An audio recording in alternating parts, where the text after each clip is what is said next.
that at room temperature, for example, a few electrons manage to overcome the gap and get thermally excited up to the higher band, and then they can run around and carry current and carry heat and things like that. But not a lot of electrons are up there. So it conducts, but not that well, so you call it a semiconductor, a partial conductor. The lower band there that's filled is called, okay, so the highest filled band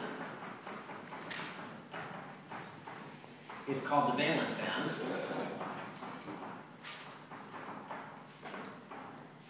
And the lowest empty band is called the conduction band.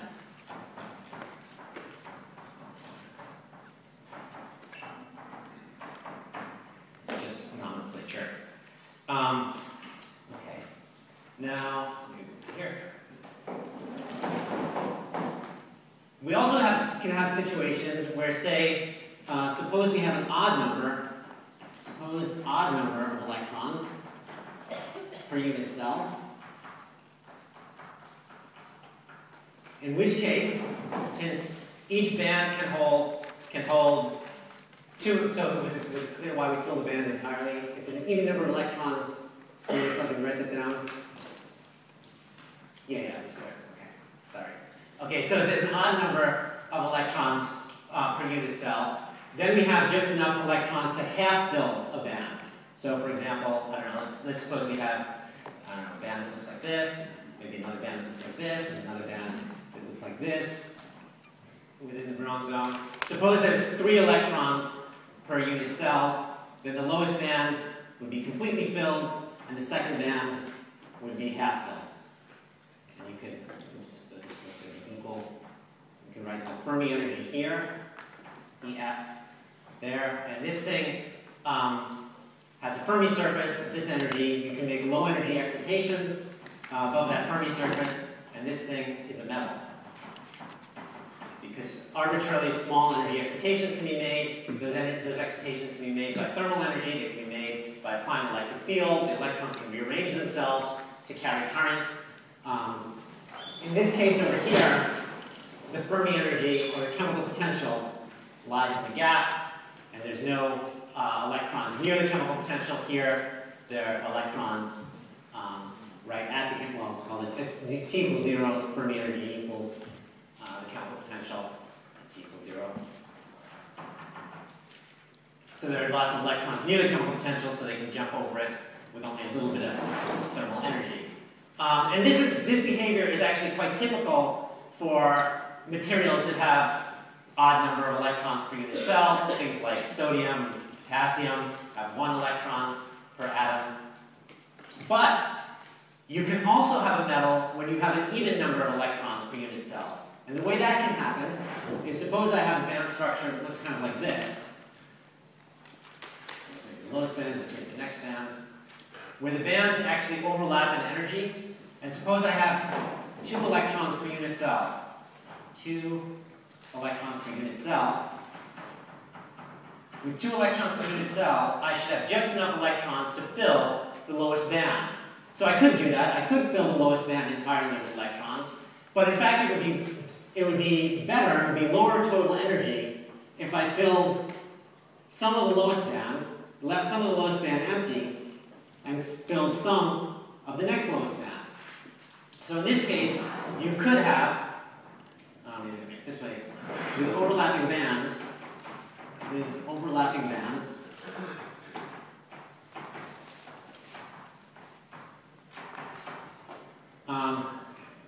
can have 2 partially filled bands.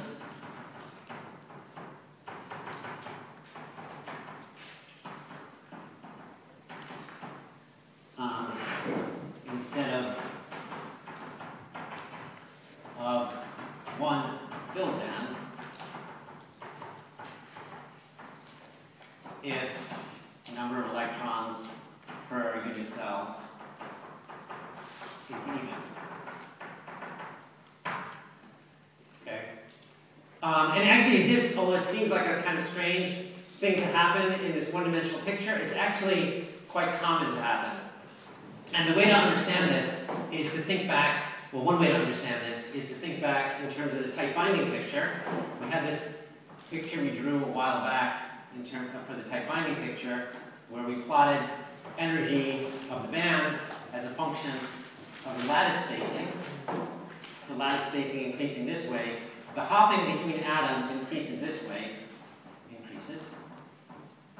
So if you start way up here, where there's very little hopping between atoms, basically each atom is isolated, and the possible energies are just the atomic orbitals. E atomic 1, E atomic 2. And suppose I have 2 electrons per unit cell, then E atomic 1 will be filled with spin-up electrons, with a spin-up electron and a spin-down electron on each atom. But each atom has exactly the same energy. But now once I start increasing the hopping between atoms, this single atomic energy spreads out into a band. This single atomic energy spreads out into a band. And if your Fermi energy is here in between the 2 bands, you'll have, in this region here, you'll have a completely filled band and a completely empty band. But at some point, when the hopping between the bands gets big enough, then the 2 bands will start to overlap. And here, we have overlapping bands, overlaps. And you'll have exactly that sort of configuration here. So this part will be a metal, and this part here will be an insulator, or semiconductor. And in fact, this is the kind of experiment that people actually do. They take certain objects that are insulated and they squeeze on them with very high pressure to try to increase the hopping between neighboring atoms, and they can turn them into metals sometimes, if you can squeeze hard enough. Okay. A similar way to understand the same kind of physics is when, asking when is it bands overlap and when is it they don't overlap, is to remember that the size of the gap between 2 bands, the gap, is related to how strong the periodic potential is that is affecting the otherwise free electrons. If the periodic potential is really, really strong, then the gap is going to be very large, and there's very little chance that the 2 bands are going to overlap. But if the periodic potential is weak, then the gap is small, and it's very possible that the bands will overlap. Okay. So let's try to see how this picture works in 2 dimensions, or 2 and 3 dimensions. So let me start with the 2-dimensional case. Again, we'll look at a square lattice. And that gives us a square bronzone. Square easy. So let me see if I can draw a square. Okay. So let's start with 1 electron per unit cell. If you have 1 electron per unit cell, you should fill up exactly half of the Brouillon zone. You should have just enough electrons to fill up half of the Brouillon zone. So if it was free electrons, it would be a nice circular Fermi surface, and everything inside that circle would be filled, everything outside that circle would be empty, and that circle would fill up exactly half the area of the Brouillon zone. And that is essentially what happens for nice metals like sodium. Sodium, of course, lives in 3D. It actually happens to be a BCC crystal. And so the BCC Brouillon zone has this funny shape, this truncated icosahedral shape, but that doesn't matter too much. The Fermi surface of sodium is very close to spherical, so it's very close to perfect free electrons, and it fills exactly half the volume of the Brouillon zone. So it's very much like this picture here. Now suppose we then turn up the amplitude of the periodic potential. We increase the amplitude of the periodic potential. Well, what's going to happen? When you increase the amplitude of the periodic potential, the states in the first Brouillon zone get pushed down in energy. The states in the second Brouillon zone get pushed up in energy. The things that get pushed down most are the things closest to the Brouillon zone boundary. As we have a picture of that somewhere.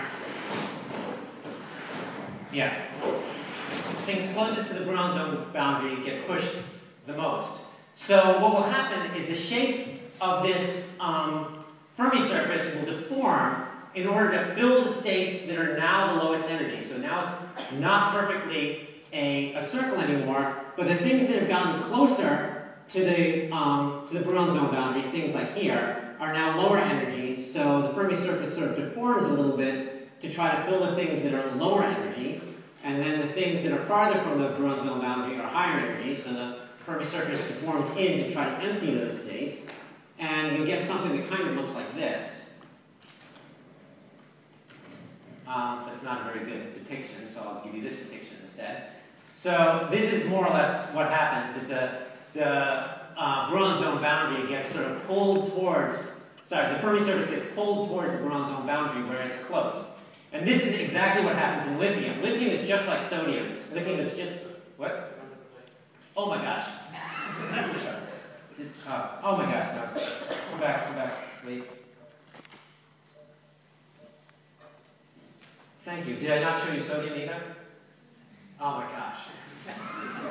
I'm a complete idiot, aren't I? In sixth week, that's my excuse. All right, so this is sodium, and it has a nice, perfect spherical Fermi surface, and which looks just like my disk Fermi surface in 2 dimensions. It fills exactly half of the Brillouin zone. Really sorry about that. With lithium, the sphere gets deformed, and the points that were kind of close to the Brillouin zone boundary get pulled closer to the Brillouin zone boundary, and those things that weren't close to the Brillouin zone boundary get pushed farther. Those get lowered less in energy, and so those are less likely to be filled. So there's going to be a shape of the Fermi surface that looks like this. That's exactly what's happening in lithium. Lithium is exactly like sodium. It's right above it in the periodic table. And the reason the periodic potential is stronger in lithium is more or less because lithium is a lighter atom. It has fewer core electrons to screen the nucleus. So the effective periodic potential is stronger for lithium, so it's a slightly more deformed Fermi surface than for sodium. Now, if the periodic potential becomes really strong, then this deformation can be large enough that in fact brings the Fermi surface all the way to the Brillouin zone boundary. And you can have a Fermi surface that looks kind of like this. Well, let me just show it to you here. It looks kind of like this. So the states here have been pushed down far enough that it's favorable to fill those, and the other states have not been pushed down as much. So these states are all pushed down far enough that they've now become favorable to fill. This is exactly what happens in the case of copper, which is FCC, not BCC, so it's a different shape Brillouin zone. But the states here on the Brillouin zone boundary have been pushed down far enough that they're filled. Even though the Brillouin zone is only half filled total, the volume of this object, this shape of this Fermi surface here, is exactly half the volume of the entire Brillouin zone. Okay, so let's do the same exercise for the case of 2 electrons per unit cell. So here's our square Brillouin zone, 2 electrons per unit cell. So in the absence of a periodic potential, we have a nice free electron Fermi sphere, and the area of this Fermi sphere has to match exactly the area of the Brillouin zone. You have exactly the same number of electrons as you have states in the Brillouin zone when you have 2 electrons per unit cell. So if there's no periodic potential, you have this nice Fermi